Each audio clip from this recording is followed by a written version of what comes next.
Traffic police પણ જો રસ્તા પર ન ઊભી હોય, ટ્રાફિકને જવાનું ન હોય, તમે જાઓ શનિ રવિમાં કે રજાના દિવસે, તમે 1.5-2 કલાક સુધી ટ્રાફિકમાં ભરાશો, તરત માણસો સામે આવી જાય છે, સેજ ગાડી અડી જાય, પોતાની જ ભૂલ, પોતાની જ બેફિકરાઈ, સામે ગાડી અડી જાય એટલે મારામારી પર લોકો આવી જાય છે.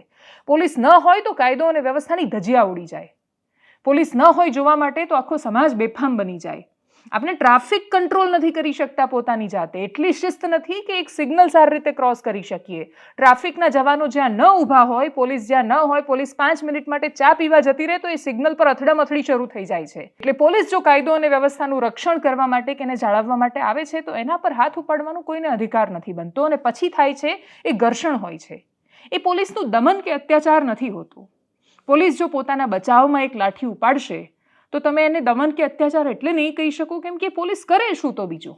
પોલીસ તમાશો જુએ તો એની ભૂલ, પોલીસ તમાશો ન જુએ તો એ અત્યાચારી. આ ક્યાંનો ન્યાય થયો પોલીસ માટે?